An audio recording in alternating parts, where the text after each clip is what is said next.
Dengan cepat Bapak Ibu, saya mau sampaikan ini. Tuhan bicara pada seorang anak. Tentang waktu sudah singkat. Alkitab berkata bahwa pengurapan itu membuat nanti anak-anak, teruna-teruna akan mendapat penglihatan dan nubuatan. Anak ini mendapat sebuah penglihatan dan dia suka menggambar. Gambar-gambarnya diserahkan kepada saya. Pada awalnya saya melihat ini gambar seorang anak kecil biasa. Sampai saya melihat sebuah gambar yang dibuat, ini gambar, semua gambar 2017, kecuali gambar pertama, sebelum 2017, dia menggambar ini. Gambarnya simple, cuma saya tahu bahwa tingkat kesulitan gambar seperti ini biasa cuma bisa digambar oleh guru-guru pengajar akhir zaman. Kenapa? Kalau kita berkata bahwa Tuhan datang, kamu naik ke sorga apa enggak? Ya. Pengangkatan enggak? Yes. Tapi kita tahu bahwa pengangkatan itu tahapannya enggak cuma sekali. Yang pertama naik yang meninggal dalam Kristus. Yang kedua yang hidup seperti kita ini. Ada kloternya. Coba lihat gambar ini sebentar. Yang bagian sebelah kanan itu sudah bangkit orangnya. Yang sebelah kiri belum. Kalau mereka bangkit akan memasuki masa Kristus. Ada yang menarik dengan anak ini pada usia 2,5 tahun. Maminya berkata kepada saya bahwa anak ini pernah ngomong sebuah kata-kata yang direkam dan gak pernah jelas. Otoritas baca-baca. Otoritas baca-baca. Di rekaman itu disimpan selama 3,5 tahun, kemudian pada usia 6 tahun maminya mulai bertanya, nak sebetulnya kamu ngomong apa sih? Oh mama, otoritas bangsa-bangsa. Otoritas bangsa-bangsa itu adalah ucapan orang dewasa pendoa syafaat. Kalau menurut saya yang namanya anak usia seperti itu, menurut saya sulit untuk bicara seperti itu. 2,5 tahun bicara seperti itu. Kelihatannya memang ada malaikat bicara sama dia tentang hal itu. Pada awal Februari 17 tahun ini, dan saya harus mengejar dengan cepat karena Tuhan bicara sama dia bahwa dia diminta membuat sebuah pedang baru pada tanggal 5 bulan 5. Dan dia menulis ini, bikin pada tanggal 5 bulan 5 dan tahunnya pun masih kacau balau, dibuat dari pedang dari emas. Anda tahulah, kita tahu semua, pedang dari emas gak mungkin kuat. Emas 24 karat, itu lenturnya bukan main, gak bisa buat pedang. Tapi sudahlah, ini kan pedangnya sorga. Waktu saya mendapat gambar ini saya bingung. Pedang buat apa ya? Setahu saya pedang itu cukup satu. Ketopong keselamatan, baju zirah keadilan, ikat pinggang kebenaran, kasut berkatakan Injil, perisai iman, dan pedang firman. So pedang apa lagi yang kita perlu?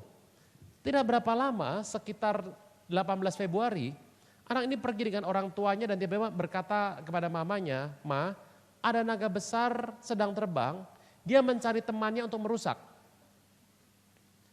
Hal yang menarik adalah bahwa anak ini tidak pernah tahu bahwa pada tanggal 24 November 2014 ada hamba Tuhan bernama Rick Riding. Ini orangnya. Dia pernah mengatakan 24 November, 3 tahun sebelum orang ini bicara, dia pernah mengatakan bahwa di atas gedung ini, di dalam gedung ini tidak ada benda yang lain selain puncak Gunung Moria. Tempat Abraham mempersembahkan, kalau yang teman kita bicara itu siapa? Ismail. Dua-duanya salah. Yang meninggal siapa? Ada. Loh kok ribut kalau gitu? Loh ada yang meninggal gak? Enggak, lah kok ribut? Yang meninggal siapa? Domba. Domba itu siapa? Domba ya domba sudah. Oh sama-sama gak meninggal kok. Udah. Nah di atas gedung ini tiba-tiba dia melihat 3 tahun yang lalu naga besar berkeliuk-liuk dan menyemburkan api yang luar biasa. Akibat api itu dunia mengalami perang, ekonomi berantakan, narkoba, LGBT, gempa, musibah, tsunami, kacau balau dunia, pembunuhan besar-besaran. Tiba-tiba ada suara terdengar dari sorga. Tidak sekarang, tidak sekarang. Kaki besar turun. Menginjak ular ini. Karena diinjak, ular ini cuma bisa asap kecil. Tapi asap kecil itu saja sudah menghancurkan muka bumi. So dari 14 sampai 16 kemarin kalau Anda mendengar kehancuran muka bumi itu karena asap kecil saja. Dan suara itu berkata, aku akan injak naga ini hanya 1 periode. Berapa lama itu? Enggak tahu. Saudara Tuhan, anak ini enggak pernah tahu cerita ini. Dan ular naga ini menurut Pastor Riding diinjak Dia muncul dan digeser ke sebelah timur dari bait suci. Ini adalah tempat sebelah timur dari bait suci. Bukit ini adalah Bukit Zaitun. Tempat Tuhan nanti akan turun bersama dengan kita semua. Gak ada yang amin, saya amin sendiri. Amin, sudah, nah itu gitu. Nah tempat yang paling timur adalah ini Golden Gate, gerbang timur. Semua gerbang ada satu, ini gerbangnya dua. Bapak Ibu dari dalam, ini gambar dari dalam. Gerbang inilah tempat di mana ular itu diinjak dan dipepet selama satu periode. Pertanyaannya, ular itu sudah dilepas, masih diinjak, atau sudah kendor? Saya nggak tahu jawabannya. Yang pasti di tempat inilah sekarang ular itu akan diinjak. Anda lihat baik-baik gerbang ini supaya nanti kalau Anda bersama Tuhan masuk sini jangan kaget. Yang mana ya? Saya ngendi toh, saya ngendi. Tendang balik Solo Bapak Ibu. Oke. 5 hari setelah dia mendapat berita ini, tiba-tiba dia pergi ke toko mainan.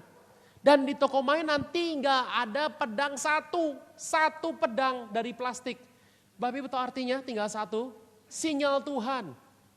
Pedang ini seperti ini, Ma itu pedangnya Pak tolong dibeli. Ini bukan dari emas, kalau dari emas kita jual sama-sama ini Bapak Ibu. Nah aman anak-anak karena ini semua dari plastik jadi aman untuk dilihat oleh anak-anak. Saudara Tuhan ini pedangnya. Nah karena waktu semakin mendesak pada bulan April, saya mulai mikir gini, ya kalau benar, Tuhan Mei mau dibagi, ini sudah bulan April, belum ada kabarnya. Pada bulan 7 April, itu hari Jumat, saya ada di sebuah hotel di kota lain, tiba-tiba orang tuanya mengkontak kepada saya dan berkata, saya bilang ayo sudah bulan April nih, jangan sampai lewat bulan Mei, mau gimana nanti? Tolong anaknya ditanya dengan jelas, itu pedangnya gambarnya kayak apa? Dan anak ini menggambar kembali pedangnya. Pas terima gambarnya, ini dari petir, ini pedangnya, saya kaget. Loh kok beda lagi pedangnya? Tadi bundernya ada pegangan tangan, sekarang kayak begini lagi, ini bener yang mana? Saya mulai pikir gini, Tuhan ini halusinasi apa bener ya? Pedangnya tadi ada pegangan, sekarang tidak ada. Terus pedang 2 tuh buat apa? Pedang 1 cukup. Terus saya ngomong begitu, tiba-tiba saya dengar jelas di hati saya. Lukas 22 ayat 38. Anda harus baca ini Bapak Ibu. Lukas berapa? 22 ayat 38. Tuhan Yesus itu tidak pernah pakai pedang, gak pernah pakai tombak, gak pernah pakai panah, gak pernah pakai keris, gak pernah pakai senjata tajam. Dia penuh kasih. Tapi menjelang dia naik ke sorga, malam sebelum diserahkan, selesai perjamuan malam terakhir, dia memaksa semua muridnya beli pedang. Yang gak punya duit, jual jubah beli pedang. Kenapa ya? Sama-sama dibaca 2-3. Kata mereka, jawab Tuhan Yesus. Jadi kalau 1 cukup gak? Harus berapa? Ternyata Tuhan mau tahun ini kita pegang 2 pedang. Tahunnya namanya tahun pedang. Pegang 2 pedang. Saya bilang buat apa ya? Oh baru paham. 1 buat perang rohani, 1 buat menuai. Karena kalau Anda perang menang gak nuai, mau bawa apa buat Tuhan? Anda menuai menang, perangnya kalah, tuaianmu dirampok orang lain. Berapa pedang? 1 untuk berperang, 1 buat menuai. Nah dikatakan gambarnya seperti ini yang tadi, kembali ke slide-nya. Jadi ada gambar pedang seperti ini. Apa artinya? Ada artinya nih Bapak Ibu. Pedangnya putih terang seperti petir. Langsung musuh bisa mati. Tapi ada warning Tuhan. Coba lihat baik-baik, ada warningnya tuh, ada warningnya tuh. Ada warningnya, peringatannya di sini. Tidak boleh 1 kena wajah. Apa artinya? Itu pedang tolong jangan dipakai pedang-pedangan sama anak Tuhan. Kristen tuh kalau berantem hobinya pakai firman.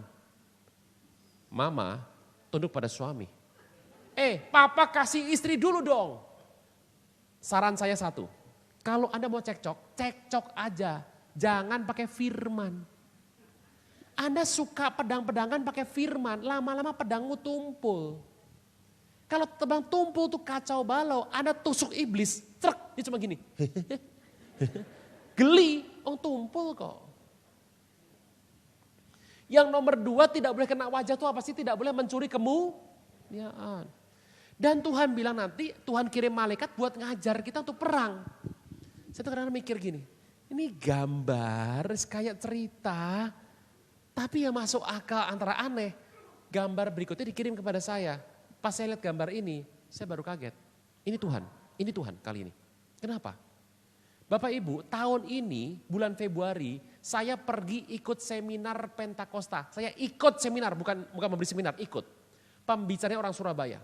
Dia cerita Pentakosta itu gerakannya, tipenya, tipikalnya, sejarahnya, tokoh-tokohnya disebutkan semua. Dan dia menjelaskan ada banyak aliran besar Pentakosta. Yang terbesar sekarang itu adalah Church of God.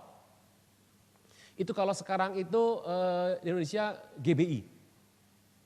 Nomor 2 Assembly of God, Sidang Jemaat Allah, pernah dengar ya? Itu dari Amerika semua tuh. Yang ketiga Anda sebenarnya jarang dengar, namanya Foursquare Gospel. Itu aliran 3 besarnya Pentakosta dunia. Nah, yang ketiga ini tokohnya adalah Amy McPherson.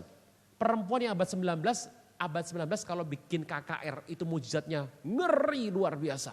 Nah, perempuan ini tokoh dari Foursquare Gospel. Foursquare Gospel itu adalah punya 4 pengajaran yang dia katakan kalau gereja punya 4 ini itu sehat, dia bilang. Nah, 4 ini diadopsi oleh banyak gereja karismatik di Indonesia. Yang pertama keselamatan, pengajarannya, kedua Holy Spirit, Roh Kudus, ketiga berkat dan kesembuhan ilahi, yang keempat second coming, Tuhan datang kali yang kedua. 4 pengajaran inilah 4 pengajaran inti dari Foursquare Gospel, aliran ketiga terbesar dari Pentakosta dunia. Anda lihat baju dari tentara ini. Loh, saya ini kan baru tahunnya Februari tahun ini. Itu yang hadir S1, S2 teologi, S3 teologi hadir. Lah kalau 5,5 tahun langsung gambar tanpa sekolah gimana ceritanya Bapak Ibu? 2 pedang. Ada malaikat yang akan membantu kita perang dan ada orang di atas yang memberikan semangat plus ada papan skornya. Jadi yang tidur di gereja skornya minus 200 tuh. Tuh. Ngerasani pendeta 600 langsung minus itu. Bisa ya? Sip. Sampai sini oke? Ini pesan yang menarik. Yang dapat pedang cuma tentara. Saya bilang gak bisa Tuhan. Orang terima pedang jadi tentara. Tuhan bilang no. Kamu jadi tentara dulu baru terima pedang. Saya baru ingat. Kenakanlah. Sebab peperangan kita bukan melawan mantu mertua. Sebab peperangan kita melawan penguasa di udara. Saudara itu hati-hati. Kalau Anda gunakan selengkap senjata Allah, Tuhan bilang pengurapanmu dahsyat. Yang enggak pakai pedang alias enggak jadi tentara, alias tidak gunakan selengkap senjata Allah, bisa kalah atau meninggal tahun ini. Ada orang meninggal karena daripada jatuh kelamaan mending meninggal duluan. Ada yang meninggal karena tugasnya selesai. Anda gak bisa tuduh orang loh. Anda gak bisa prasangka sama orang. Yang tugas selesai pulang, Tuhan bilang, ini kalau diperpanjang malah payah nih, mending pulang cepat. Dan gak pernah ketahuan. Anda gak bisa tebak, Anda gak bisa tuduh orang. Yang terima pedang akan menang karena dibantu malaikat. Dan pedangnya akan dibagi start 5 Mei. Ngelihat gambar naga tadi Bapak Ibu sudah? Itu gambar naga setelah firman ini keluar. Jadi cerita yang saya ngomong ini Februari. Yang tadi gambar naga itu adanya dari sekitar bulan Mei sampai bulan September. Ternyata Tuhan tidak salah. Kita dipersiapkan dengan pedang dulu, baru naganya diizinkan turun. Anak ini tidak pernah tahu. 2 tahun sebelum 5 Mei. Ada peristiwa besar dunia.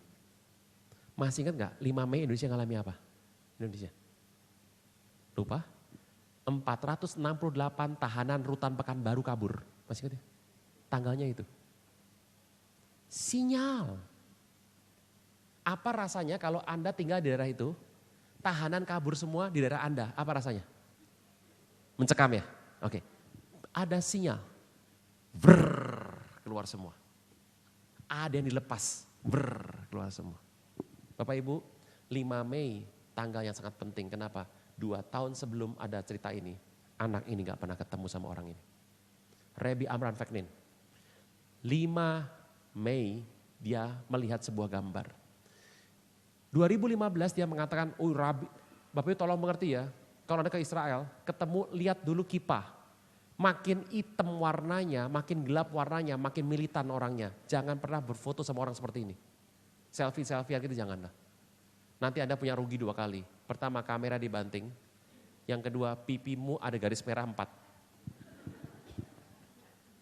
Dia berdoa bersama murid-muridnya di Stella Maris, guanya Elia. Lagi berdoa di kursi roda ya. Tiba-tiba matanya terbuka, dia tunjuk, dia jatuh. Orang bertanya, Rabi ada apa? Aku lihat Elia. Bagi orang Solo itu biasa. Bagi orang Yahudi melihat Elia artinya Tuhan datang segera. Saya Tuhan. Dan dia berkata, ada 5 pintu terbuka, yang 4 sudah tutup. Tinggal 1 yang belum. Yaitu adalah pintu yang ditahan oleh Elia. Dan Elia berkata, cepat, cepat, waktu sudah singkat. Bapak Ibu, selain dari tempat itu, saya pernah mendapat, ini yang mimpi orang di gazebo, ada awan yang indah, terus ada awan yang indah, kemudian di bawahnya ada bumi porak-poranda, di atasnya ada burung merpati, ini indah semua, di bawahnya ancur-ancuran. Yang sudah ngomong sama saya 7 orang. 2 dari mereka mendapat angka 612. Salah satu dari orang ini kemarin waktu mendoakan tempat ini, mendoakan acara ini, di depan dia ada mobil nomornya 612 lewat. Apa artinya? Berkali-kali saya ditanya apa artinya, saya nggak tahu. Saya tipe hamba Tuhan yang nggak suka angka. 212, 612, buat saya 612 itu 6 Desember. 212, Wiro Sableng. Gak ngerti. Tapi setelah saya berdoa, tiba-tiba satu malam, seminggu sebelum Jumat Agung, saya lagi bikin bahan khotbah buat Jumat Agung. Tiba-tiba ada sebuah peristiwa yang menghentak saya. Yesus waktu dia masuk ke Yerusalem, dia naik keledai kan. Di sebuah jalan, turunan. Jalan Minggu Palem, turunan itu. Dan dia bisa melihat kota Yerusalem. Waktu dia melihat dia nangis. Dan dia berkata, Jerusalem, Jerusalem, berkali-kali aku hendak mengumpulkan engkau. Seperti induk ayam mengumpulkan anak-anaknya, tapi engkau tidak bersedia. Maka kotamu jadi sunyi, tempat menjadi sepi. Sampai engkau berkata, Baruka Bashema Adonai, diberkatilah dia orang yang datang, diberkatilah orang yang datang dalam nama Tuhan. Waktu saya membaca ayat itu, tiba-tiba 6:12 menjadi jelas. 6 itu angka manusia. 12 suku, 12 murid, 12 bakul, 12 tahta kiri kanan, 12 bicara mengenai orang-orang yang Tuhan pilih untuk sebuah rencana Tuhan yang besar. Dan Bapak Ibu tolong mengerti, pemilihan Tuhan sedang jalan sekarang. Anda mau berkat apa? Berkat 10 detik. Berkat enak 10 detik itu adalah jus jeruk. 10 detik habis. Berkat 30 menit. Makan sate ayam segoliwet. Berkat 8 jam tidur. Berkat 4 tahun mobil mewah. Berkat 20 tahun punya apartemen HGB. Rumah HGB itu. Salah title. Soalnya saya Tuhan. Berkat yang namanya 1 hari itu adalah makan nasi. Berkat sebulan potongan rambut yang keren. Berkat seumur hidup di muka bumi punya pasangan yang takut Tuhan. Saya beritahu. Berkat tuh ada yang jam-jaman, ada yang detik, ada yang turun-temurun. Anda mau yang mana? Semua Pak, gaya Solo banget itu. Semua pokoknya. Saya berikan tips. Ada berkat jam-jaman, ada berkat menit, ada berkat minggu, ada berkat tahun, ada berkat seumur di muka bumi. Ada berkat turun-temurun. Berkat turun-temurun datangnya jarang sekali. Masih ingat orang Israel menyembah berhala, kemudian mengawini perempuan Moab karena arahan dari Bileam dalam peristiwa Balak dan Bileam dan Musa. Itu pemimpin Israel mengajak orang Israel untuk menikahi orang-orang Moab. Itu akibatnya Tuhan marah, dibabat semua sama Tuhan. Waktu dibabat ada seorang muda bernama Pinehas. Dia cabut pedang, dia tusuk tuh semua orang yang berzina dengan perempuan Moab. Tuhan bilang gini, anak muda ini menyurutkan amarahku. Sejak hari ini jabatan imam tidak pernah lewat dari keturunannya. Tuhan biasa akan sayang sama Anda setiap saat. Tapi untuk sebuah rencana Tuhan yang besar, Tuhan milih orang. Dan pilihannya selalu ada dalam situasi di mana semua bangsa dan lingkungan Anda memberontak sama Tuhan, tidak menyembah Tuhan, Anda tetap menyembah Tuhan. Di tengah angkatan yang bengkok dan sesat hatinya, Anda tetap sama Tuhan. Dibilang dasar militan, dasar fanatik, dasar bodoh, dasar kamu gak beres. Anda tetap sama Tuhan, saya beritahu. Itu biasanya pilihan Tuhan datang dalam hidup Anda. Di masa-masa di tengah kebengkokan di mana-mana ini. Biasanya pilihan Tuhan datang. Jangan sia-siakan berkat begini. Jarang bro. Oke. Zaman dulu kan brur. Sekarang bro. Bray. Lama-lama brol. Pesan Tuhan, satu. Baik dibawa Tuhan, akan banyak yang dibawa pulang. Anak Abraham akan kumpul kembali. Nomor 3, Tuhan minta umat Tuhan bereskan hati. Soal hati dan keluarga, hati dan keluarga. Gak ada orang imannya bagus kalau keluarga berantakan. Tidak ada Bapak Ibu. Ini tematik besar hari-hari soal keluarga penting sekali. Dan ada lawatan besar untuk pekerjaan Tuhan yang luar biasa. Ini juga sebuah gambar dari anak SD. Biasa yang suka sama saya akhir zaman tuh paling muda tuh kelas 4 SD. Ini satu SD nih. Suka gambar, bukunya habis, gurunya marah. Gurunya komplain sama mamahnya juga pusing. Kirim gambarnya ke saya. Ini berarti menularkan pusing. Lihat gambarnya.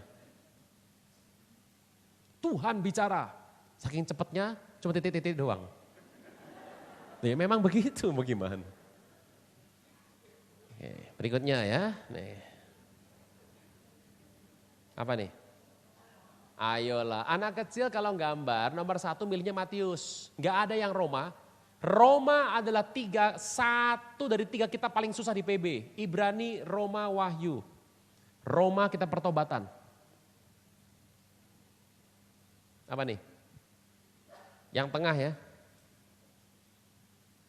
Setahu saya anak sekolah minggu Jakarta tahunnya 2000. Ma minta uang buat sekolah minggu. Nih. Kok 2000? Cukup, hemat. Wah, jadi mereka tahunnya 2000. Ini anak berapa tahunnya? Anak Anda 1 SD tahu Star Solar? Kalau tahu biasanya berarti orang tuanya biasanya memang sekolah ke luar negeri.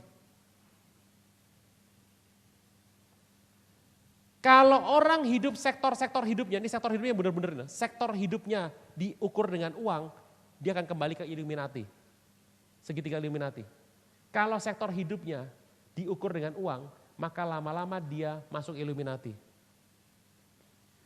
Bapak Ibu, Anda gak boleh ngukur orang dari uang loh. Suamimu tuh bikin malu. Mantu-mantu mami yang lain ngajak mami ke luar negeri. Suamimu gak kerja gak beres. Walah, kerja gak bener, memang payah. Kalau Anda Kristen, berhenti ngomong seperti itu.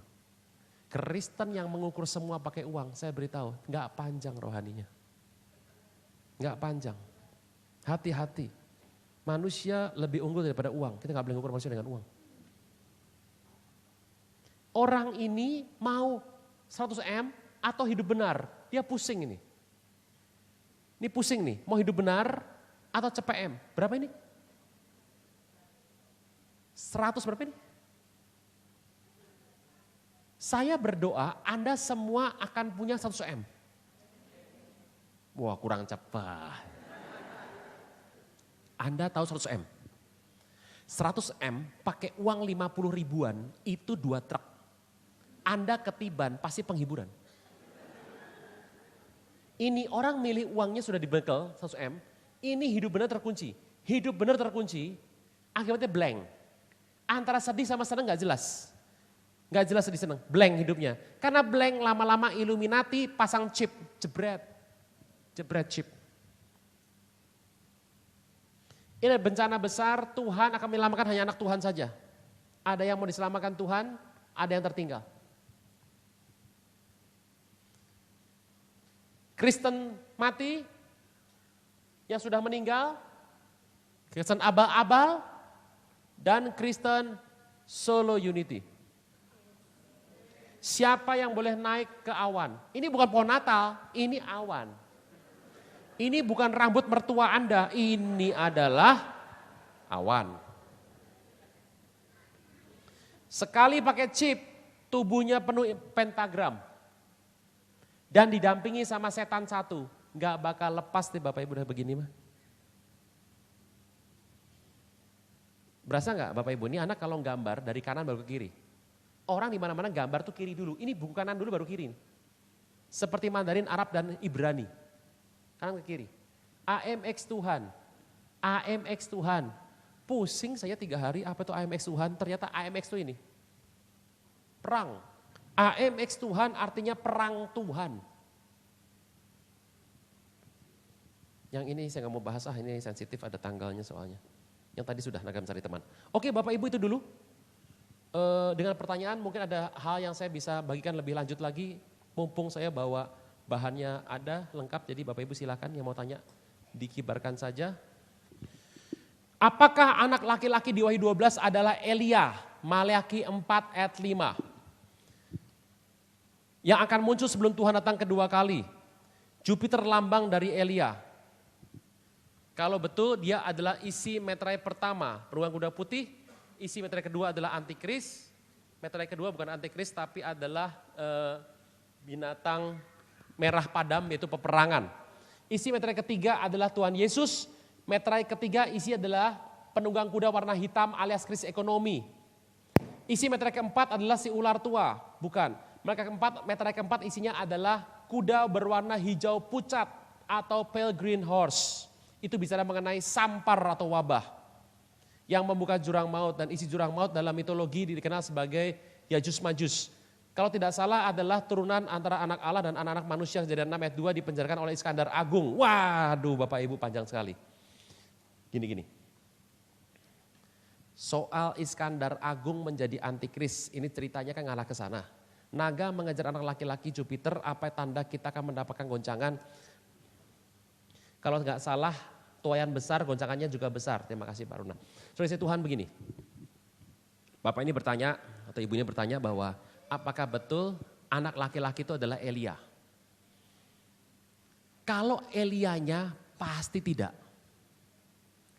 Tetapi anak-anak Tuhan yang memiliki roh dan kuat kuasa Elia, yes, setuju saya. Pasukan gada besi, anak laki-laki adalah sekelompok orang entitas yang diurapi urapan dahsyat yang menjadi fokus utama dihancurkan oleh iblis. Kenapa? Karena anak ini akan membuka jalannya Tuhan. Dengan kata begitu berarti kalau Anda mau mengatakan bahwa anak ini diurapi urapan Elia masih bisa di oke. Cuma kalau yang isi meterai tadi memang sudah dijelaskan. Jadi tidak bisa sedetail itu. Kalau yang Elia masih oke. Ada 7 hari utama diperingati bangsa Israel sebagai nubuatan peristiwa penting kelahiran, kematian, kebangkitan Tuhan Yesus. Yes, 7 hari utama dari zaman Musa, dari zaman Tuhan Yesus ada sekitar 9, jumlahnya sampai hari ini sekitar 20 lebih. Apa rapture termasuk pengenapan salah satu dari tersebut? Apa benar? Hari mana kira-kira? Yahudi punya perayaan ada 7 yang utama zaman Musa. Yang pertama adalah Paskah, kedua roti tidak beragi, ketiga buah sulung. Ini semuanya di bulan Nisan. Bulan Nisan. Lalu ada yang namanya Pentakosta, Shavuot Pentakosta. Ini bahasa Yunani, Pentekostus Shavuot. Ini tanggal 6 bulan Siwan. Kemudian ada 1 Tisri alias tahun baru atau Rosh Hashanah yang kita alami tanggal 20 September kemarin. Kemudian adalah Yom Kippur, pendamaian, dan yang terakhir adalah Pondok Daun. Ini ada yang bilang mewakili kisah zaman, yaitu di mana ini sudah terjadi, Ini zaman gereja. Ini zaman di sorga. Gitu. Ini sudah terjadi. Ini zaman gereja. Ini pada bulan Tisri, bulan Sivan, bulan Nisan, gitu. Wes gak keluar di ujian gitu aja, gitu, penting. Yang bertanya sama saya, Pak, kira-kira rapture di mana? Banyak hamba Tuhan mengatakan rapture di sini. Makanya kenapa banyak orang menantikan tahun baru Yahudi dengan berdebar-debar. Ini rapture apa enggak? Karena mereka mengatakan rapture kira-kira di sini. Bapak Ibu, soal rapture saya harus bilang, apa yang Alkitab sembunyikan, lebih baik kita tidak mengeluarkan tenaga dan energi untuk menghabiskannya mencari tahu. Alkitab berkata bahwa kamu gak tahu waktunya. Jadi karena gak tahu waktunya, ya sudah, gak usah dicari tahu. Mengenai hari dan saatnya kamu tidak tahu. Hari dan jam sebetulnya. Yang mana? Kira-kira ada yang bilang ini. Cuma jangan lupa, Yahudi masih punya banyak, masih punya Purim. Esther, masih ingat ya? Masih punya Hanukah, 25 Kislev, masih ada. Masih banyak lah ceritanya.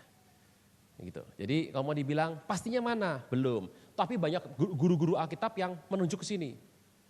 Kalau ini bahaya sekali, bukan saya nggak mau dukung, bahaya. Khawatir saya Anda cuma siap-siapnya di sini doang.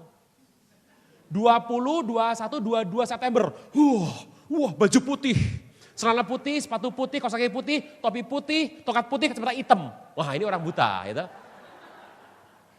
Selewat hari itu, langsung hidupnya hedon, bahaya. Kita nggak pernah tahu, gitu. Oke, bisa ya? Apakah planet Nibiru disembunyi oleh NASA akan menghancurkan sepertiga bumi? Apakah itu planet Ophiuchus yang ke-13? Ophiuchus bukan planet, Ophiuchus is bintang-bintang rasi ke-13. Nah, apa sih yang namanya Nibiru? Ini rame. Jadi di alam ini tuh banyak planet-planet kecil. Ya nggak kecil sih. Kumpulan itu ada banyak planet, ada 5 atau 6 planet. Yang pertama Nibiru, kedua Fonda, ketiga Wormtail. Yang keempat adalah ada X, 7X. Pokoknya itu kumpulannya banyak. Memang yang disebut namanya Nibiru, belum tentu Nibiru, ada sekitar 5 atau 6 kok. Nah, yang biasa orang sebut adalah, udahlah daripada nyebut Nibiru, nyebut aja X. Nah, X ini repotnya adalah jenis planet, Bapak Ibu kan tahu bahwa antara Mars sama Jupiter itu pernah ada planet namanya Ceres. Dan kenapa kalau Anda ingat Ceres, ingatnya Mesius. Jangan ketawa dulu, ini serius, benar. Ada sebuah planet berjalan, waktu dia berjalan dia menghajar planet Ceres. Begitu dihajar dia pecah menjadi Mesius alias serpihan-serpihan, debris. Lebih benar. Waktu dia lewat karena dia punya kekuatan dan massa yang besar, maka debris ini ngikutin dia. Kalau dia ke sana, debrisnya begini.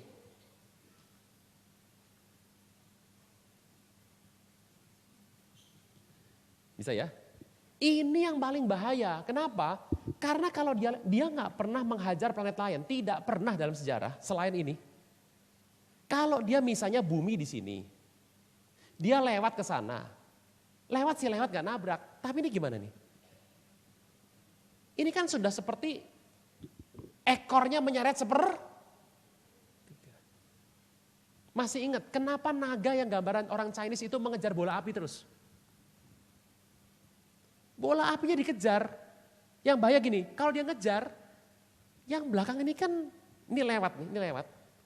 Ini segini banyak lewat, ngelewatin ini. Saya mau tanya, masuk gak? Masuk. Dem, itu bahaya. Nah masalahnya pertanyaannya, ini lewat gak Pak? Terakhir bisa dilihat dari pantauan NASA itu adalah 2015. Setelah itu hilang. Katanya begitu. Saya menyarankan Anda untuk Anda mulai mengkulik-kulik seorang astronom Kristen dunia, orang Yahudi bernama Gil Browsert. Waktu dicek ternyata ini planet punya 4 orbit. Heli 7-6 tahun sekali. Kenapa? Orbitnya satu, yang muternya itu terus. Lah kalau 4 orbit gimana? Kadang-kadang begini.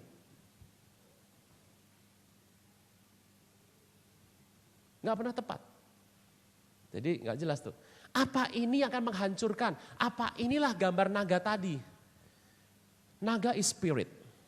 Dan spirit itu bisa masuk ke benda apapun. Dan benda itu menjadi alat pembunuh. Kebetulan memang Broset menyebut benda ini sebagai the fiery dragon of old. Ular naga tua berapi. Sampai sekarang gambarnya nggak pernah ada. Sampai sekarang tidak pernah ada bentuknya. Jadi saya juga bertanya-tanya gitu. Oke, sebentar Bapak Ibu ya, saya cek dulu. Apa yang diutarakan dalam seminar mungkin menimbulkan kebingungan dan kekhawatiran? Jelas dong. Kalau nggak khawatir masih santai, bahaya. Bapak Ibu, Anda sudah ngelihat pelang? Berarti sudah dekat. Bukankah damai yang tinggalkan Yesus Kristus bagi kita semua? Iya. Damai jenis apa ya? Bapak Ibu tolong ngerti. Anda suka nggak suka, senang nggak senang, semua harus terjadi. Anda mau takut, gak takut juga mau gimana. Anda ambil teleskop, lihat ke atas, yang saya ngomong ada. Anda mau bilang sama saya naganya gak ada, Anda bisa lihat sekarang ada. Jadi kalau mau ditanya, ya itu memang ini fakta, semuanya fakta. Perkembangan teknologi begitu pesat. Mengapa tidak menjadi tanda zaman? Teknologi menjadi tanda zaman yang begitu luar biasa termasuk chip. Kita masih bisa ketawa soal chip Bapak Ibu. Dalam 3 bulan, cashless society menghantam Indonesia. Sebentar lagi naik angkot akan pakai tap, kartu. Di luar negeri, perusahaan-perusahaan sudah pakai chip semua karyawannya. Yang nggak mau pakai chip, tolong keluar. Materialisme, individualisme, hedonisme, sebagian akibat perkembangan teknologi merupakan ancaman langsung iman seorang. Yes, pasti. Mengapa tidak fokus mendalaminya agar dapat memberitakan minat yang menjadi beriman dan tangguh? Mungkin orang lain akan bicara. Saya nggak punya kemampuan untuk bicara teknologi, karena saya nggak terlalu ngerti teknologi. Jadi mungkin Tuhan kasih urapan sama orang lain untuk bicara soal teknologi. Saya nggak mau dalami itu, kenapa? Pengurapannya tidak ada. Soalnya saya Tuhan, loh, saya nggak mau maksakan diri Bapak Ibu. Buat apa mendalaminya, Tuhan nggak suruh. 7 hari raya tertulis di Alkitab, mengapa orang Kristen tidak melakukannya padahal perintahnya turun-temurun. 7 hari raya tertulis di Alkitab, mengapa orang Kristen tidak melakukannya padahal perintahnya turun-temurun. Tidak. Karena rasul-rasul awal di Kisah Rasul sudah tidak terlalu mementingkan itu lagi. Kalau kita harus melakukan ini, berarti rasul-rasul harus digugat.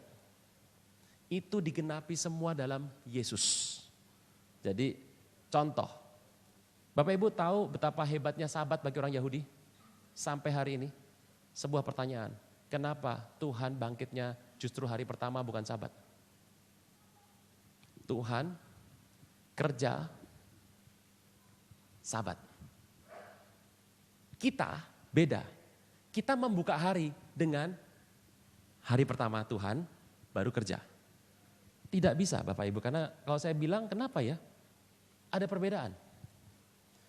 Apa ada kaitannya antara apa yang terjadi pada tanggal 23 September kemarin dengan satu suro di Jawa? Kebetulan waktunya sama. Nggak tahu. Ada kaitannya enggak ya? Aduh Bapak Ibu, Anda lebih pahamlah soal satu suro. Saya di Jakarta dengan teknologi yang banyak dan dunia kotanya sibuk sekali. Dan kita nggak terlalu paham budaya Jawa. Anda lebih ngerti lah soal begini. Dan kita tahulah.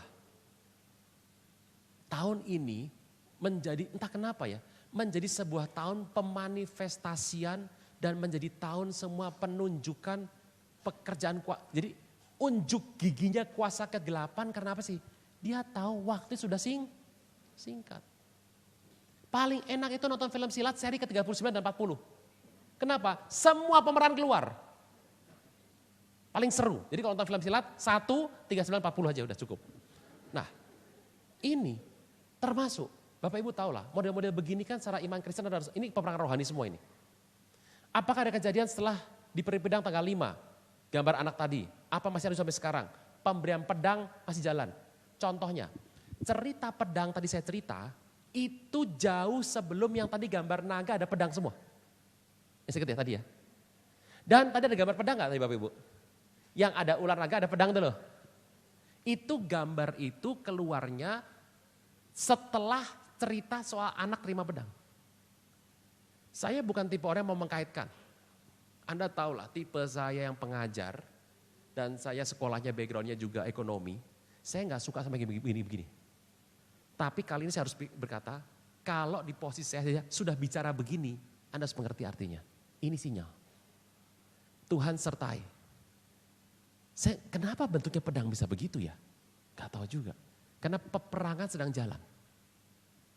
Kita bisa bilang, Pak tapi Tuhan lebih, roh dalam kita lebih kuat. Loh benar, justru saya mau katakan, gambar tadi sepanjang seminar ini menggambarkan betapa kuatnya doa. Begitu ada berdoa, kuasa gelap tidak bisa menyembunyikan dirinya. Yang penting itu. Apa yang tanda kutip berbahaya buat kita? Deception, penyesatan. Penyesatan bukan dusta Bapak Ibu. Penyesatan adalah kebenaran dicampur dusta diaduk. Contoh, Bapak Ibu saya kesini, naik awan. Turun pakai sinar hijau. Anda pasti bilang, ini belum minum obat nih pendeta nih. Anda tahu itu dusta. Tapi kalau saya bilang gini, Bapak Ibu tadi kesini macet sekali. Saya kenal Pemda Solo. Saya minta CLT pun dikirim for rider, langsung diantar. Itu bohong juga sih. Tapi Anda gak pernah tahu kan benar apa enggak. Penyesatan adalah kebenaran dicampur dusta diaduk. Gak gampang. Kira-kira kapan bait Allah jadi dibangun? Apa tabut masih ada? Tabut sudah ditemukan di bawah dari kompleks bait suci, kira-kira 70-80 meter di bawahnya. Ark Covenant-nya ada malaikat kerubimnya sudah patah satu. Gambarnya sudah keluar, mohon dicek di Ron Wyatt. Gambarnya ada semua. Sorry, Ron Wyatt. Bapak Ibu, apakah mungkin ada tempat ibadah orang lain dihancurkan di atasnya? Apa enggak diserang tuh Kristen kalau ambruk? Bapak Ibu sebentar saya akan ceritakan, Bapak Ibu tangkap ini baik. Saya baru dari sana pada bulan Maret dan ini yang saya dapatkan dan mengejutkan saya luar biasa. Anda masih berpikir bait suci dibangun? Oke, Anda masih berpikir bait suci adalah gedung di mana asapnya banyak, sapi dipotong, mata pedes. Aduh. Ya. Ayolah, Anda akan kecewa sekali. Bait suci ketiga adalah gedung high tech. Teknologi tinggi. Di gedung itu maketnya sudah ada, bentukan konsep arsitektur sudah ada.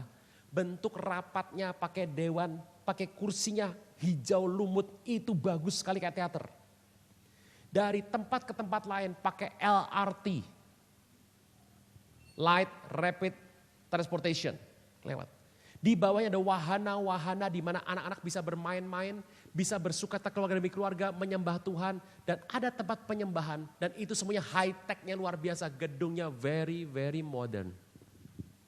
Jangan mikir gedung penuh asap, mata empet, terus semua pakai baju putih, motong sapi, darah dikepret-kepret. Waduh, no. Ayolah Bapak Ibu, ayo. Kita mayoritas Kristen berpikir bait suci ketiga adalah harapan orang Yahudi. Dan kita harus kembali melihat kepada mereka bangunannya. Kita melihat bait suci ketiga seperti bait suci kedua dari Alkitab. Tidak, beda total. Itu gedung besar, kompleksnya bagus sekali seperti taman yang luar biasa indah. Yang menarik adalah saya mengajak Bapak itu membuka firman Tuhan 2 Tesalonika 2 ayat 4.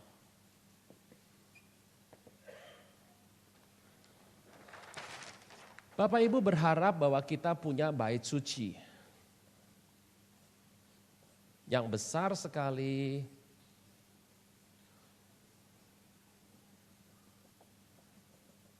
Kalau sudah dapat boleh dibaca sama-sama. 2, 3. 2 tes 2 ayat 4. 2, 3.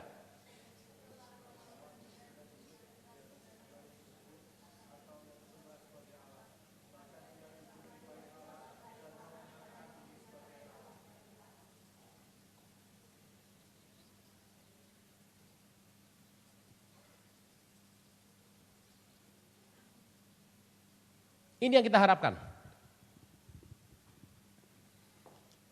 Antikris naik bait suci dan berkata, hello, gitu. Dan kita bilang, wah, antikris datang. Berarti saatnya kita untuk pengangkatan. Karena antikrisnya naik bait suci, berarti patokan Anda adalah ini dibangun dulu, betul nggak?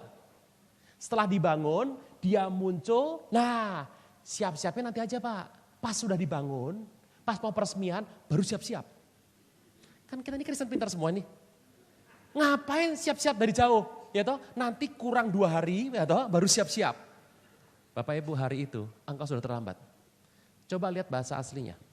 2 tes 2 4. Dan dia naik ke atas bait suci.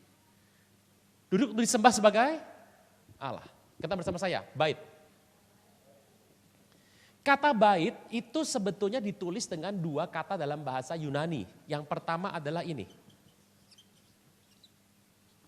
Yang kedua ini. Hiron, naos. Hiron itu adalah gedung. Ini gedung ini adalah ini.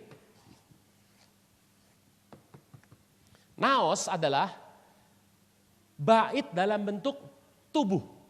Dan tubuhmu adalah bait suci Roh Kudus. Pernah dengar ya? Kata bait suci Roh Kudus itu pakai ayat ini. Yesus memasuki bait Allah. Ini. Dan tubuhmu bait suci Roh Kudus. Ini. Bisa bedakan sama-sama bait 2 pengertian, bisa bedakan? Oke, bisa ya? Oke. Yang dipakai di 2 Tesalonika, tempat antikris naik ke atas, itu yang ini.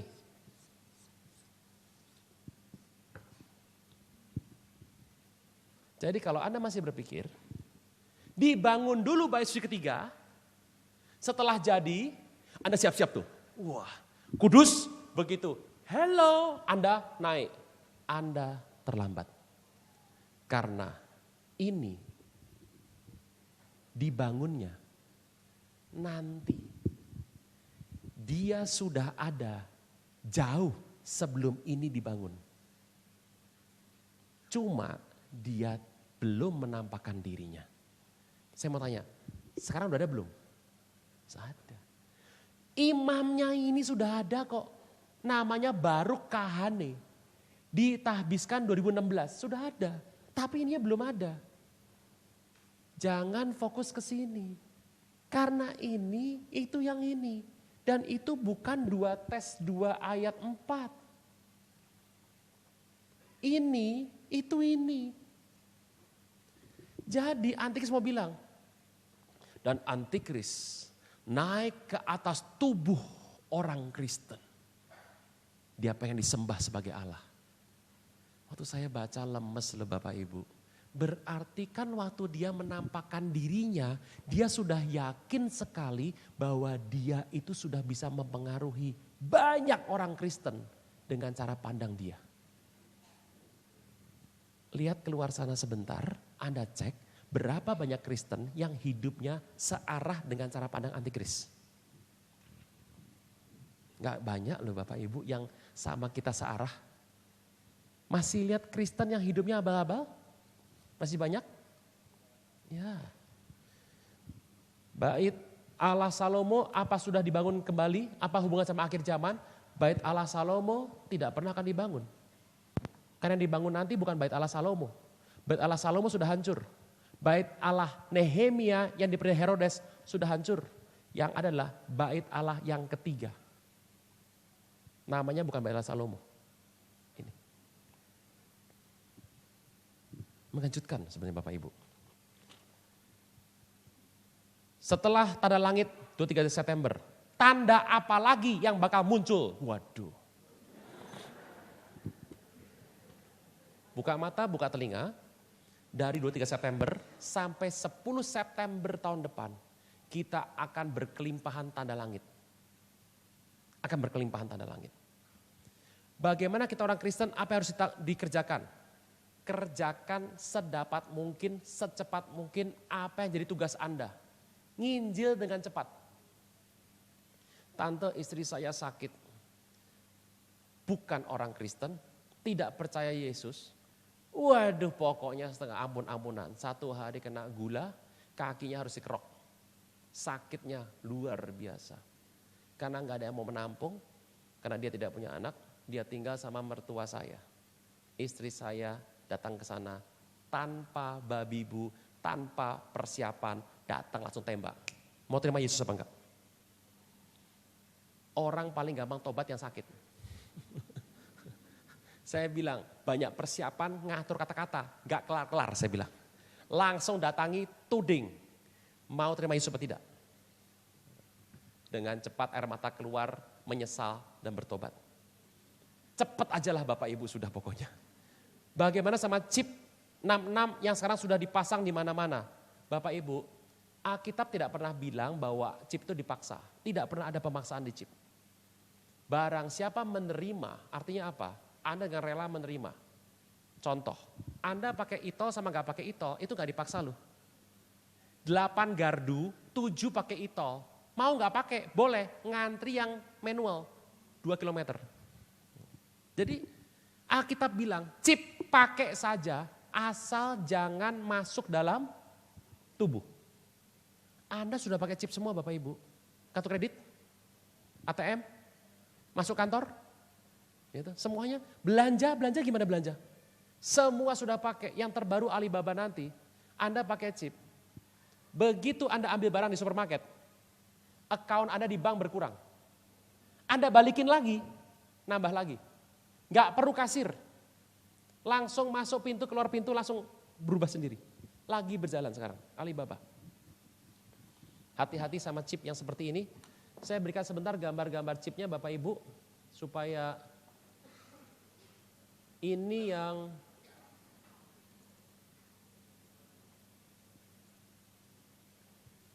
oke.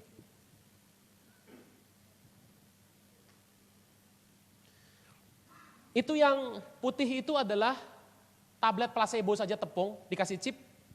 Yang kuning adalah patch, yang itu adalah gadget. Ini bisa rontok chipnya. Jadi Anda minum pilnya saja, gitu masuk, kena asam lambung, diolah. Begitu diolah, dia bisa pindai, scanning isi perut Anda, kasih kabar ke patch ke handphone. Gula darah, kolesterol, Anda kurang minum kalsium apa, vitamin apa, mineral apa, magnesiumnya apa, sengnya apa, vitamin apa kurang. Karena kurang Anda berpotensi kena osteoporosis pada usia sekian tahun lagi. Untuk menghindarinya, silakan minum ini. Dengan ini, Anda tidak bisa mati kecuali kecelakaan atau dibunuh. Dan setelah 3 bulan akan hancur dan keluar lewat kotoran, Anda minum lagi. Ini yang terbaru untuk kesehatan. Seorang rekan saya baru-baru saja dimarahin dokternya. Dia bilang, Bapak bisa sudden death loh. Pasang chip aja Pak. Supaya nanti kalau ada apa-apa, Bapak dimanapun bisa langsung dicek. Kesehatan di masa lalunya bagaimana, track recordnya bisa di mana. Soalnya Tuhan, chipnya.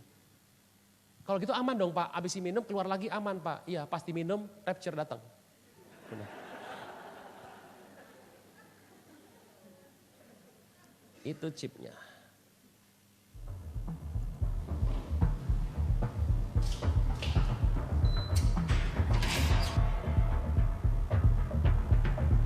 Swedia.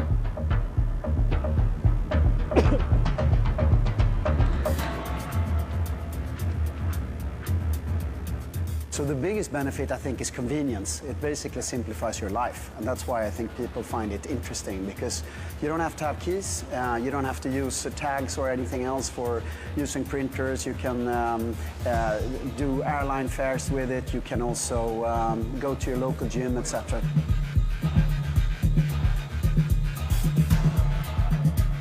Carrying money around, a Bawa wallet, uang plastic atau bawa cards. dompet, udah nggak guna lah. That's Sekarang obvious. ini adalah I mean, tahap yang baru it's nih. The next step, the next natural step for electronics is to move into the body. Elektronik masuk dalam tubuh. Percampuran manusia dengan alat robot. Jadi robot ya. Jelas sekali dengan ayat ini. Secara konsep Anda bisa mendapatkan data tentang kesehatan, tentang apa, di mana Anda berada saat ini, berapa sering Anda bekerja, Anda lagi ngapain sekarang, ada di mana, semua bisa diatur. So then the question Pertanyaan is, adalah, apa yang terjadi what setelah happens ini? to it afterwards? What is Siapa it yang akan used for? menggunakannya?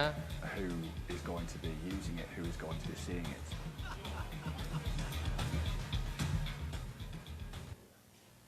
Ini chip yang, ini masih besar ya, ini penemunya. Ini yang terbaru sekarang pakai apa tato, tapi ini dipertanyakan kalau orangnya tua keriput gimana? Di scan nggak bisa. Ini kayak BB itu loh, scan yang apa, yang hitam putih itu. Ini chip untuk anak-anak di Amerika. Anda boleh hubungin saudara di Amerika.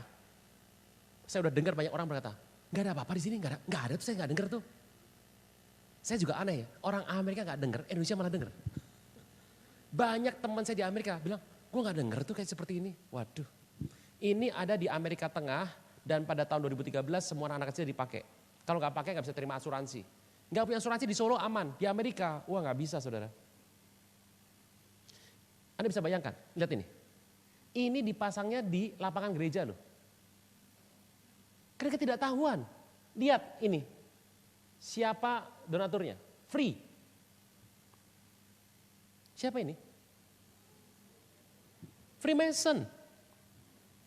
Ini Nebraska, Freemasonnya begitu. Ini yang ada di SMP. SMP pakai begini boleh nih.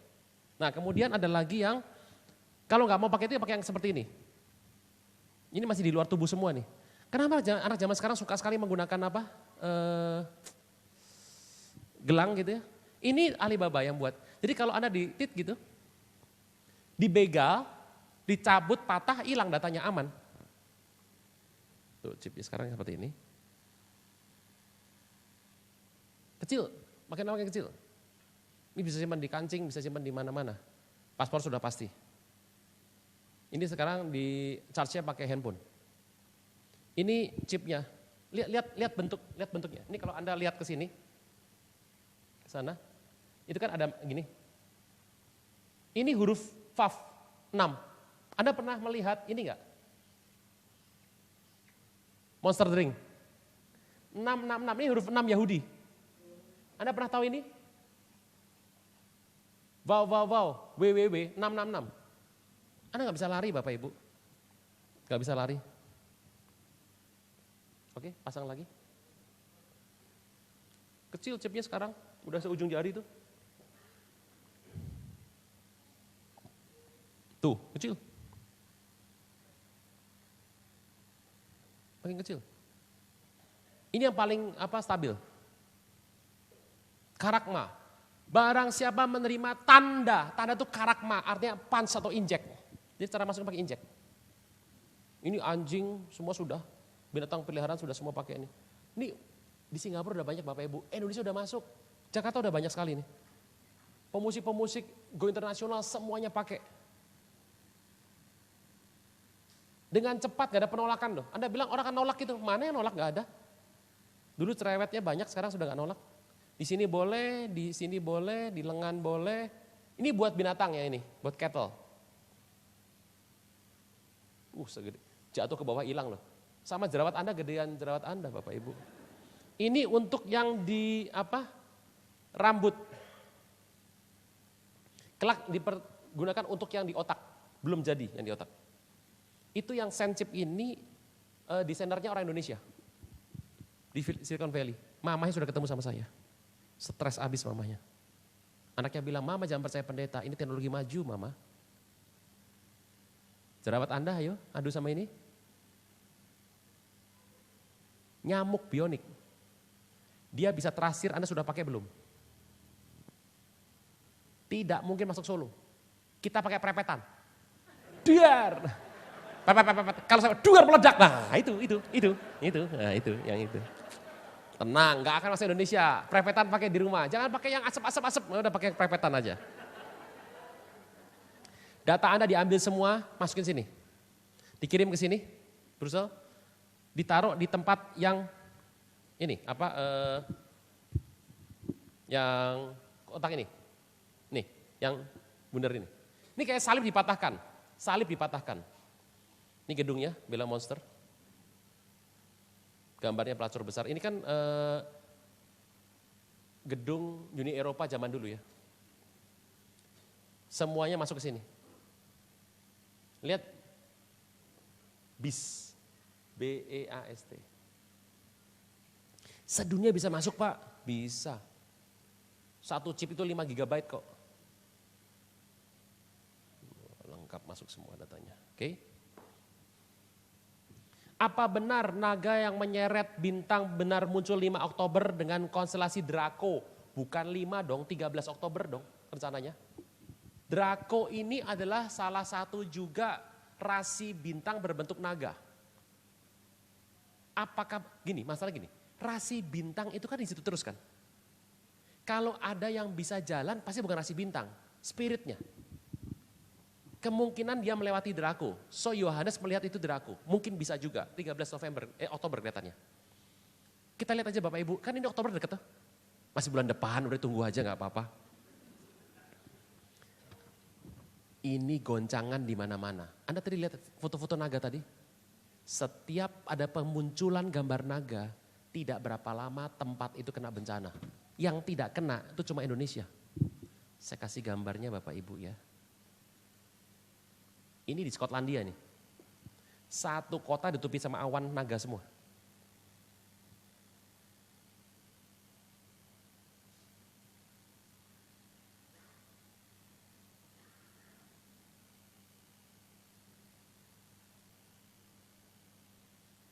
Ini lewat dulu. Lihat ini. Anda bisa lihat, wah ini tempat setelah muncul gini, gak berapa lama bencana besar. Ini China sebelum gempa. Kayak anjing saya nih.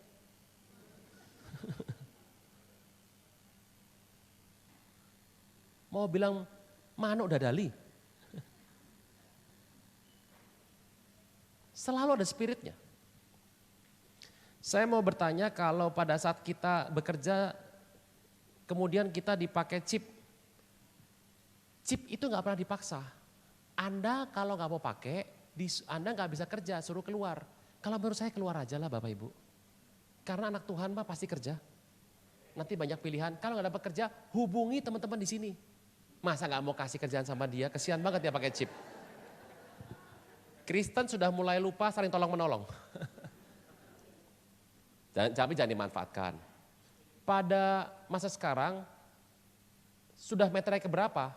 Waduh, sekarang meterai keberapa? Saya harus beritahu Bapak Ibu, kita ada dalam denominasi yang berbeda-beda.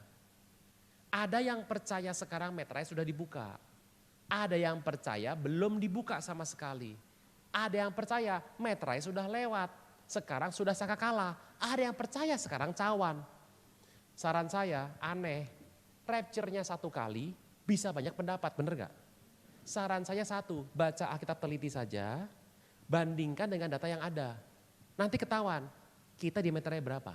Kita ada di tempat di mana? Sangkala keberapa? Cawan keberapa? Atau mungkin belum dibuka semuanya. Jadi kita gak bisa ngomong karena ini benar doktrin gereja loh Bapak Ibu. Jadi kita harus kembali ke gereja Anda masing-masing, tanya sama gembala Anda, apa? Saya mau beritahu, ini yang penting. Bukan siapa paling benar. Semua gereja harus pegang satu keyakinan demi unity. Contoh, Anda yakin Anda paling benar dengan pre-tribulation? Anda yakin Anda paling benar dengan mid-tribulation? Anda yakin paling benar dengan post-tribulation? Yakin? Kalau Anda berani yakin 100%, saya beritahu, kalau sampai meleset gimana? Berani gak rapture? Kita gak bisa memegang terlalu kuat karena kita tahu kita ini lemah sebagai manusia. Tapi Anda memegang sebuah kebenaran bukan sebagai keyakinan, sebagai patokan untuk unity. Supaya bisa geraknya sama-sama gitu. Jadi perbedaan adalah pengkayaan, bukan pertentangan. Nah, ini kalau ini dipegang terus kita aman. Bagaimana tanggapan Bapak mengenai pendirian pabrik microchip di daerah Banten? Wah, kalau buat saya mah ya gak apa-apa, buat aja. Karena gak besar-besar amat. Yang besar di dunia itu sebetulnya adalah Toshiba. Satu lagi adalah Seagate. Yang kedua adalah dari Amerika satu tuh. Saya lupa namanya apa, dari Amerika. Western Digital. Waktu Thailand yang paling besar itu sebenarnya adalah Toshiba dulunya. Waktu Thailand gempa berubah, sekarang terbesar di muka bumi adalah Seagate. Aku melihat seekor binatang keluar dari dalam laut. Binatang is the beast. prosesornya buatan Seagate. Jadi mau dibuat di Banten, mau di Jawa, mau di Palangkaraya, silakan. Tetap yang terbesar ada di luar dan sudah mendunia. Bagaimana kita menanggapi nubuat akhir zaman dari umat yang lain mengenai akhir zaman? Bapak Ibu, akhir zaman itu semua agama mengeluarkan versi masing-masing. Saran saya satu, pegang Alkitab saja, sudah gitu aja. Jangan yang lain. Gitu. Sudahlah Bapak Ibu, tolong mengerti, saya seminar gini, hari ini Bapak Ibu mendengar. Yang dengar bukan cuma dari kalangan kita kok. Saya pernah seminar dari kalangan yang lain banyak. Saya tanya kenapa ikut di sini? Pak, soalnya yang paling lengkap itu yang Bapak ngomong. Hah? Ya saya bilang kenapa gak pindah sekalian ke sini? Wah ya itu lain cerita Pak, ya suka-suka dia lah. Apa Bapak yakini bahwa gambar-gambar di langit itu jawaban bagi doa yang dipanjatkan oleh para pendoa Indonesia dengan semua penafsiran yang ada? Saya selalu memegang keyakinan itu gak pernah 100%, kecuali Yesus Tuhan. Yesus Tuhan itu cepat persen. Di luar itu semuanya gak pernah 100%. Ini adalah sebuah doa dan hasilnya adalah manifestasi. Saya melihat sebagai sebuah ini acuan-acuan menuju kepada zaman. Tapi saya gak pernah melihat ini sebagai sebuah gambaran iman. Tolong ngerti, yang saya sajikan hari ini bukan tujuan iman kita Bapak Ibu. Tujuan iman kita cuma ada dua. Yesus dan kerajaan sorga. Yang tadi pelang-pelang jalan tol. Untuk tahu ini sinyal udah nyampe di mana gitu. Jadi jangan jadikan gambar tadi sebagai sebuah acuan. Ini sebuah pengalaman. Dan pengalaman itu bukan iman Bapak Ibu. Iman itu Yesus Kristus sang iman itu. Oke? Tanda-tanda ekonomi dan politik menunjukkan tanda akhir zaman. Antikristus apa saja? Banyak sekali. Ekonomi rusak, politik carut marut, perang di mana-mana, tanda akhir zaman. Antikristus bisa digambarkan seperti orang percaya bagaimana kita menyikapinya. Bagaimana ini katanya? Antikris itu, Anda kalau baca ada 3 tuh. 1 naga, 2 binatang dari dalam laut, dari dalam bumi. Yang dari bumi, dengar baik. Dia berbicara, dia seperti anak domba, berbicara seperti naga. Bapak Ibu, ciri antikristus yang paling gampang. Zakaria 11 ayat 17. Nah gampang ini aja, gampang. Yuk. Pak kenapa sih Pak ada mata 1 Pak? Kan gini. Mana ada ya? Yuk kita lihat ayatnya. Lihat ayatnya dulu. Biar ada ayatnya dulu. Zakaria 11 ayat 17. 2, 3. Pandir bukan bodoh. Pandir itu useless. Tidak menggunakan jabatannya sebagaimana harusnya. Yang meninggalkan ciri gembala palsu meninggalkan domba. Biarlah pedang menimpa dan menimpa lengannya kering sekering-keringnya, mata kanan apa? Jadi kalau mata kanannya buta yang hidup mata mana? Mata kiri. Lihat perikopnya, 2 macam gembala. Gembala asli sama palsu. Ciri yang palsu adalah dia gembala tapi matanya cuma ada 1, kiri. So kalau melihat gambar mata 1, Anda sudah tahu ceritanya. Kenapa angka 66 dipakai sebagai angka setan? Waduh saya nggak tahu. Tuhan yang bilang begitu. Semua angka punya Tuhan, jangan bilang angka 6 angka setan. Semua angka punya Tuhan. Tapi Tuhan kasih kita warning, hati-hati nak, kuasa gelap pakai angka 666 gitu. Apa masa milenium benar terjadi 3,5 tahun? Masa milenium, masa 1000 tahun, 3,5 tahun tidak, 1000 tahun betulan. Tidak pakai potong. 3,5 tahun itu masa antikris di tengah jalan. Antikris 7 tahun katanya. 3,5 dia berbaik hati, 3,5 dia menjadi orang jahat di depan yang ketinggalan. Setelah dia berakhir akan ada masa 1000 tahun.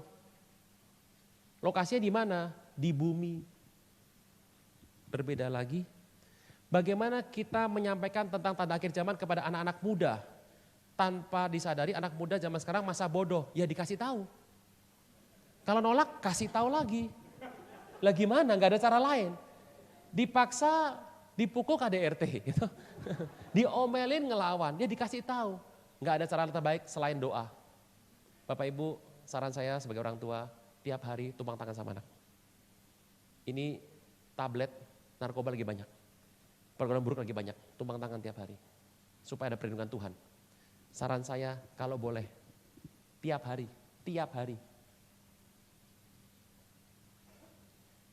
Dibaca, tiap hari. Ini ayat luar biasa sekali. Dibaca. Apa yang terjadi di masa milenium, 1000 tahun? Wah banyak Pak, di muka bumi banyak sekali. Wahyu 12 ayat 5, anak, a son, teknon, child. Dan teknon berbicara tentang keturunan anak yang melewati gen dari ayahnya. Hubungan anak Allah punya cepat-cepat, sebentar ya, ini pakai bahasa Yunani soalnya. Punya sifat-sifat yang dari ayahnya, imago Dei. Dari pengertian terbatas yang saya punya, apa yang bisa membuat saya yakin bahwa anak itu adalah planet Jupiter. Anak Jupiter. Oh, bukan dong, Bapak Ibu, bukan itu.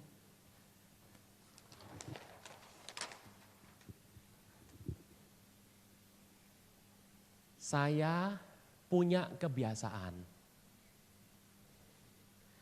Kalau handphone saya sudah bunyi, itu berarti saya akan bangun dari tempat tidur. Nganuk dulu, kaki naik, gitu. Bunyi 2 kali, saatnya saya melipat kaki dan naikkan pujian sama Tuhan. Ini bukan pujian Tuhan. Ini cuma penanda, kalau ini bunyi, saya bangun. Ini bunyi, saya nyembah Tuhan. Ini mati gak bunyi, saya nyembah Tuhan. Udah kebiasaan.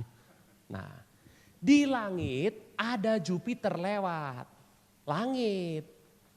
Bersamaan di langit itu tanda. Kalau yang namanya matahari sudah surut, saya buka kandang saya. Masuk, anjing saya masuk. Matahari terbenam, masuk. Gitu. Jadi yang namanya matahari terbenam, itu enggak ada tanda apapun buat kita. Tapi itu tanda buat kami, anjing harus masuk. Ini bunyi, tanda saya bangun.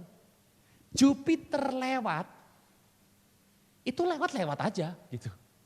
Tapi kalau lewatnya dari rahim Virgo, bersamaan ini lewat, sebuah penanda nanti di bumi ada anak yang akan lahir. Nangkep ya Bapak Ibu ya? Jadi anak ini Jupiter bukan? Bukan. Anak ini akan lahir dengan tanda Jupiter lewat dari Virgo. Saya akan bangun kalau ada bunyi handphone. Bunyi handphone bukan penyembah Tuhan. Tapi kalau ini bunyi handphone saya pasti nyembah Tuhan. Bisa begitu Bapak Ibu ya? Jadi Yohanes cuma cerita yang di langit. Kalau di langit ada 1, 2, 3, 4, 5 peristiwa. Yohanes bilang nanti di bumi ada A, B, C, D. Yohanes tidak serta-merta mengkaitkan, oh kalau gitu berarti ini A dong, ini bukan A. Kalau di langit ada 1, 2, 3, 4, 5, Yohanes bilang nanti di bumi ada B, C, D. Nah sekarang kita sudah dapat cerita yang ini. Kita belum dapat yang ini. Kita baru dapat pokoknya ini runyam gitu aja udah. Nangkep ya Bapak Ibu ya. Anak itu siapa? Anak pasti punya gen ayahnya. Iya pasti. Anak ini lahir. Anak ini lahirnya di konsep Jupiter. Anak ini siapa sekarang pun kita belum jelas. Yang paling kuat adalah sebuah generasi akan muncul untuk menyembah Tuhan dan melakukan kehendak Tuhan. Siapa orangnya? Gak ada yang berani ngaku loh. Gak ada yang berani angkat tangan. Gak jelas itu ya. Perempuannya siapa? Israel. Itu teori tafsir terbesar. Apa pasti? Belum tentu juga. Sampai sini bisa ya Bapak Ibu ya. Jadi betul saya setuju sekali bahwa yang namanya teknon mewarisi Huios sama teknon itu mewarisi ayahnya, gennya, betul. Mewarisi ibunya. Kalau ibunya Israel, anaknya siapa? Israel turun dari Abraham. Siapa anak Abraham? Anak kita. Yesus dikatakan bahwa, ingat gak di Yesaya? Apakah dia akan melihat keturunannya? Yesus yang keturunan. Oh, kita ini keturunan Yesus nih. Orang yang punya genetik yang sama dengan dia. Kelihatannya kita. Kelihatannya kita. Apapun Bapak Ibu. Pesan saya 2. Tetap lari buat Tuhan. Jangan terpecah distraction. Gak semuanya penting Bapak Ibu. Gak semua Anda harus dengar. Gak semua Anda harus lihat. Gak semua Anda harus pikirkan. Gak semua Anda harus gumulkan. Pilih yang betul-betul Tuhan mau saja. Kalau kita mau kerjain semuanya, banyak urusan Bapak Ibu. Tidak semuanya penting. Yang penting cuma satu, Yesus dan kerajaannya. Sudah semua? Saya harus pulang balik Semarang lagi loh Bapak Ibu. Yuk kita bangkit berdiri. Kalau masih ada 1-2 orang, boleh? Tidak ada? Oke, kalau tidak ada, oh masih ada.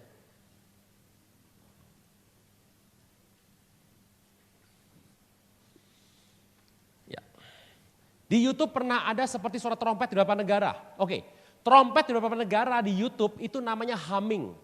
Humming adalah suara yang terdengar dan itu sudah dicek berkali macam-macam penyebabnya banyak bukan main. Tapi dari semua penyebab itu ada 1-2 penyebab yang selalu ada disebutkan. Humming adalah suara pembuka dan penutup sebuah gempa besar. Anda cek semua Anda cek semua humming di muka bumi biasanya adalah diikuti atau didahului dengan gempa. Kecuali humming tanggal 3 Oktober 2016 di Yerusalem. Tidak ada masalah. Selebihnya Jogja waktu gempa besar itu humming 3 hari. Jadi humming itu diyakini sebagai retak tanah, dengung keluar. Nah, apakah itu trompet mereka mau datang? Enggak juga, karena semua tempat ada seperti itu. Oke, mungkin itu saja dulu. Kalau sudah ada, kita bangkit berdiri, kita akan berdoa.